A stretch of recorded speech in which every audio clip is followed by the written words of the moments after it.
سر آپ کا اسٹیٹس کیا، آپ کا کیا اسٹیٹس ہے ادھر؟ جی پروٹوکول ٹھیک ہے، ٹھیک ہے، کوئی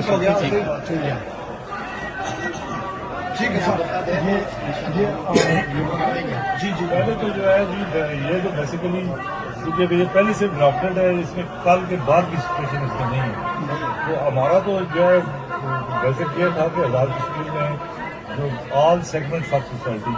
وہ ان کی طرف سے ایک بنیادی حقوق کی تحریک ہے جس میں ہر مختلف فکر کے لوگ شامل ہیں، اور وہ اوور ویلمنگ میجورٹی جو ہے وہ لوگوں کی ان کے ساتھ ہے. تمام پولیٹیکل پارٹیز جو ہے وہ ان کو لوگوں نے ان کی کریڈیبلٹی لوگوں میں ختم ہو چکی ہے.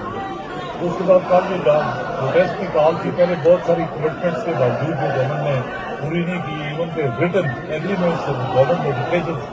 ہائی کورٹ کی ججمنٹس ان سب کو وائلیٹ کیے گئے. اس کے بعد جو ہے یہ لاک ڈاؤن کی اور پرامن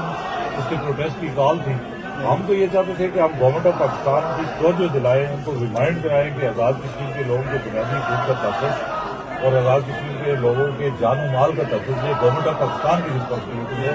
you N security council resolution کے تحت. لیکن آج جو مظفرآباد میں وہ پاکستانی اتھارٹیز کے اور پاکستانی اداروں کے کیٹرنائزیشن میں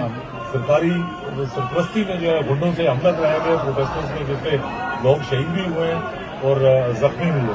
پہلے بھی اس سے پہلے ریلیز کی فائرنگ سے پہلے اسی تحریک کے دوران 3 لوگ شہید ہوئے مئی میں. تو اس لیے یہ سیریس کنسرن جو برٹش کشمیریز کا اور آزاد کشمیر کے لوگوں کا تو ہے ہی ہے، لیکن یہ میمورینڈم برٹش کشمیر کی طرف سے ہے. تو اچھا یہ جو امجد صاحب نے جو کرنٹ سچویشن کو وہ کیا، یہ جو برٹش کشمیری آپ دیکھ رہے ہیں یہ اطراف کی پارٹی لوگ ہیں، یہ کسی ایک نظریے کے لوگ نہیں ہیں. اور ہم سب اطراف کی پارٹی جو جماعت عوامی ایکشن کمیٹی کا چارٹر آف ڈیمانڈ ہے، اس کے جو 38 نکاتی چارٹر آف ڈیمانڈ ہے اس کی مکمل عمل کرتے ہیں. اور آج نہ صرف یہاں بلکہ برطانیہ کے جو 4 پارٹی آفیسز ہیں پاکستان کے وہاں مظاہرے ہو رہے ہیں. ہم یہ حکومت پاکستان سے یہ اپیل کرتے ہیں اور اس سے یہ کہتے ہیں کہ وہ ایک تو یہ جو آزاد کشمیر میں ایک سلسلہ شروع کیا ہوا ہے، وہاں آرم فورسز بھیج رہے ہیں، وہاں فرنٹیئر کونسل بھیج رہے ہیں، ان کو نہ بھیجیں اور انٹرنیٹ سروسز بند کی. اور 38 نکاتی جو وزیر اعظم نے کل بھی ایک اسٹیٹمنٹ دی ہے، فوری اس پہ عمل کیا جائے تاکہ آزاد کشمیر میں جو اس وقت سڑکوں ہزاروں کی تعداد میں قصبے سے لے کر ضلعی ہیڈ کوارٹر تک